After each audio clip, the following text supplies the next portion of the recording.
kapatid! Para po sa mga balut lover, siguradong matatakam po kayo dahil pagawaan ng balut mismo sa pateros ang dinaya ng ating it girl, na ating bunso na always on the go. Ang daming title, Maui! Pasabay naman ako ng balut. Ate Angela, tama ka dyan! Good morning po sa inyo at sa ating mga kapatid. Saktong-sakto, exciting ang ating morning dahil nandito tayo ngayon sa Pateros, known for mga balut at itlog na maalat. Kaya naman, nandito tayo ngayon sa Teresa Flores Salted Egg Store. Ayan, Miss Teresa, good morning! Hi, good morning, Miss Maui. Hello po, Hi, salamat good po morning for welcoming us here sa inyong store. Always welcome. Okay, Miss Teresa, ako I'm so happy kasi nabalitaan ko, kayo mismo ang nagpro-produce at nagma-manufacture ng inyong mga balot. Tama po. Can you tell us the process po? Paano po ba yung proseso ng paggagawa ng balot? Unang-una, dapat ang itlog ng itik na gagamitin mo ay maganda, fresh at may similya. Kasi pag walang similya at kukunti similya, hindi lahat ito magiging balot. Ang iba ay magiging penoy, ang iba ay magiging abnoy. So Yes. very particular. Yes po. Oo. And how many days po yung how do you say, incubation period? Bali 17 days, 18 days, nagiging balot sa puti na. Okay. Pero on the 11, 12 days, kailangan masilaw yon, dadaan yun sa x-ray machine na i-segregate o ibubukod-bukod ang penoy, ang abnoy, At yung balot. yes. Ang okay. balot, i-maintain uli sa ibabalik uli sa incubator para ma-process na maging balot sa puti. Mahirap pala Yes. mga kapatid, no? Akala nyo ganun-ganun lang, pero it's really technical at mahaba ang proseso rin, ano? Kaya Tama naman, po. yung inyong mga balot po, ayan, like ito, itong isang tray. Miss Teresa, magkano po yung ganito? Pwede ko ba ipakita? Magkano po yung ganito, yung isang tray ng mga balot? 450 po. Ilang peraso na po yun? 30 pieces. 30 pieces, Yes. pero pwede kayong magbenta rin ng isa-isa peraso, yes pwede po. rin pong wholesale. Tama po, opo. Mas mura pag wholesale, Miss Teresa. Mas mura po. Depende Oo. po yan sa dami ng bibilin mo. Okay. Kaya naman kanina po, yung mga customer nyo, at actually ngayon may mga nakapila talaga. Marami kayong mga loyal customers Yes po. dito. Tama po kayo.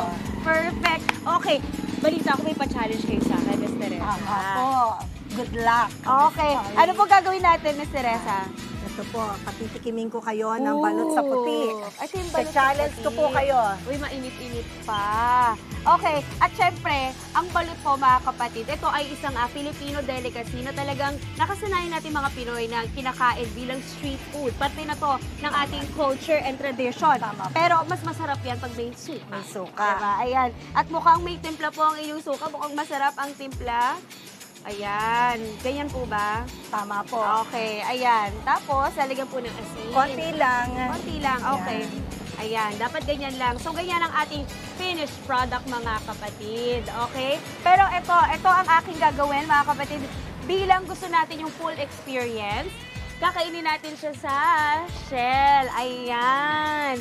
Alam niyo, share ko lang po, personally po, hindi po talaga ako nakain ng balot. Pero, pwede akong mag-try. Kinakain ko po dyan yung dilaw. Okay? So, for today's challenge, yan po ang ating gagawin. Ayan. So, lalagyan natin ng suka. Tama ba? Tama. Tapos, lalagyan natin ng, ako gusto ko yung medyo maraming asin, pangkonta sa suka. Okay, ready? Kainin na natin. Wow! Ang sarap ng suka! Perfect. At doon yung sisiw.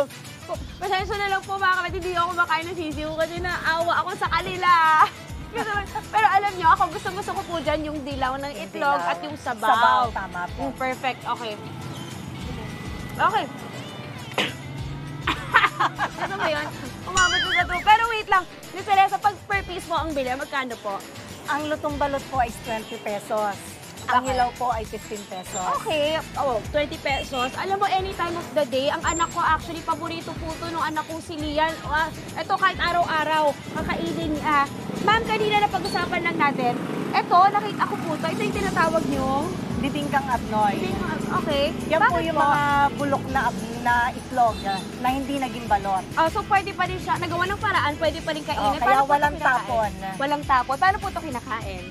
Ang unang proseso po niyan, magigisa kayo ng sibuyas, bawang, kamatis. Oh. Tapos lalagyan mo ng kinchay, tapos Oo. tsaka mo ipiprito. Parang omelette. Omelette. Tortang Wow! itlog. Ang sarap, marami pala iba-ibang paraan pwedeng pagkain sa paggawa ng itlog at yung itong isa pang ibang mga produkto.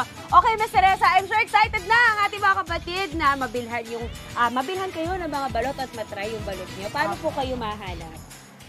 Pwede niyo po ako makontak sa aking numero 0917-314-0886 o kaya sa aking page na Pateros Balot Maalat Industry, Teresa Flores, Salted Eggs. At ang inyong location po ay dito Pateros. rin sa Pateros. Yes po, May pin Pateros. po ba yan sa mga... Teresa Flores, Salted Egg Store. Pwede niyo pong i-waste, nakapin na po yun. Ayun, perfect mga kapatid. Alam niyo na ha, isa na naman pong masarap na food trip ang ating na-experience ngayong umaga dito sa On The Go. Pero bukas, saan naman kaya tayo kakain? Yan ang malalaman natin sa kinabukasan sa bukas. Diba? Mr. Teresa, maraming salamat. Welcome for your po. time. At maraming ang sarap salamat po. din po. I'm sure maraming magpapasabay sa studio ng balot today. Kaya thank you po once again. Welcome po. Ayan mga kapatid, once again, this has been your Eat Girl na always on the go. See you guys tomorrow. Siyempre, pasabay kami. Maraming salamat sa iyo, Maui. Mga kapatid, Maui David po. Para laging updated sa viral food spots at unique destinations, mag-follow at subscribe na sa social media pages ng News 5.